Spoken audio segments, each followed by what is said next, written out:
नमस्कार, मी जगदीश देशमुख. आपली शहरामध्ये आपल्या सगळ्यांचं स्वागत. नागपुरामध्ये अधिवेशन सुरू आहे आणि या अधिवेशनामध्ये आज दिवसभरामध्ये काय काय घडलं यासाठी आपले प्रतिनिधी आपल्यासोबत जोडले जाणार आहेत.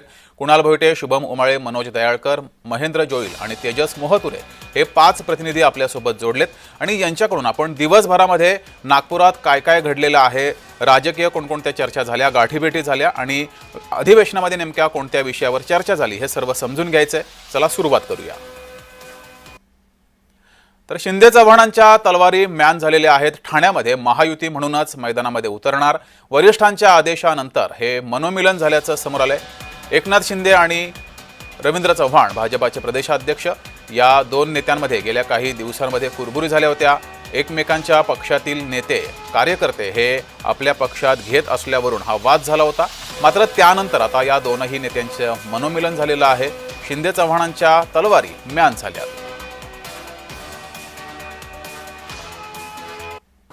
मुंबई महानगरपालिका आणि प्रमुख महानगरपालिका यामध्ये कोणत्याही परिस्थितीमध्ये युती व्हायलाच हवी या मताशी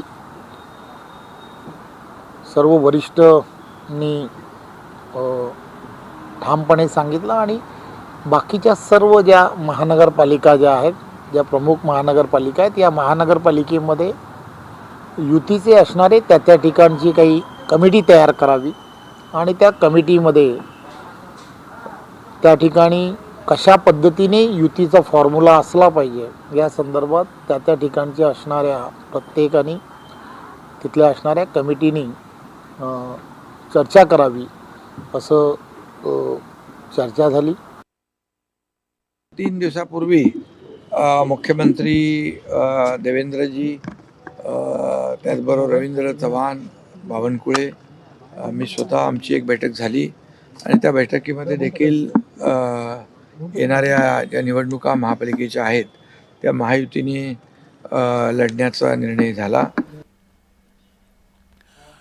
अधिक माहिती घेऊया. आपले प्रतिनिधी कुणाल भोईटे आपल्यासोबत जोडलेले आहेत. कुणाल, ठाण्यामध्ये एकनाथ शिंदे यांची कोंडी करण्याचा प्रयत्न होतोय अशा अनेक बातम्या समोर आल्या होत्या. शिवसेनेचे नेते सुद्धा या संदर्भात आक्रमकपणे समोर आले होते. मात्र आता एक बैठक झालेली आहे आणि चव्हाण आणि शिंदे यांच्यामध्ये मनोमिलन झालेलं आहे अशी माहिती समोर येते. महायुती म्हणूनच एकटे लढणार आहेत. बैठकीमध्ये काय काय घडलंय?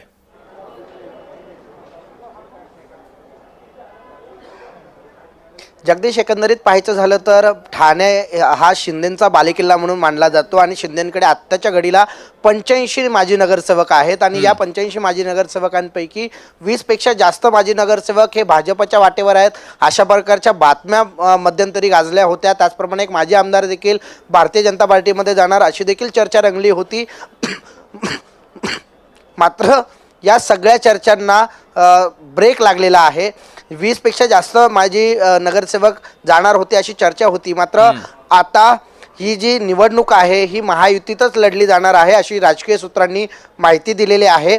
शिंदेंना त्याचप्रमाणे भाजप आणि राष्ट्रवादी आज हे तिघांमध्ये बैठक होऊन ही जी जागा वाटप आहे ती लवकरच होईल. मात्र जागा वाटपांती कोणाला किती जागा मिळतील हे पाहणं महत्त्वाचं असणार आहे. मात्र भारतीय जनता पार्टी ही 40 ते 50 जागांवर आडून बसण्याची शक्यता आहे आणि शिंदे देखील या जागा देऊ शकतात. त्यामुळे ठाण्यामध्ये ही जागा वाटपाची चर्चा असेल किंवा महायुती म्हणून कशाप्रकारे धर्म पाळला गेला पाहिजे या संदर्भात अनेक ज्या चर्चा आहेत या शिंदे आणि रवींद्र चव्हाण यांच्यामध्ये झालेल्या आहेत. कुणाल, यामुळे मग आता ठाकरे बंधू आणि मविया समोर मोठं आव्हान उभं राहण्याची शक्यता आहे. नक्कीच ठाण्यामध्ये शिंदेंची ताकद तसं पाहायला गेलं तर मोठी आहे आणि भारतीय जनता पार्टी देखील 24 माजी नगरसेवकांना घेऊन मैदानात उतरणार आहे. मात्र 40 ते 50 जागा जर भारतीय जनता पार्टीला दिल्या गेल्या तर आणि राष्ट्रवादीला 11 ते 12 जागा मिळण्याची शक्यता आहे. एकूणच कळवा मुंब्रा विधानसभा जर पाहिला तर या मतदारसंघामध्ये मात्र वेगळं चित्र पाहायला मिळणार आहे. राष्ट्रवादी वेगळी लढण्याची शक्यता आहे.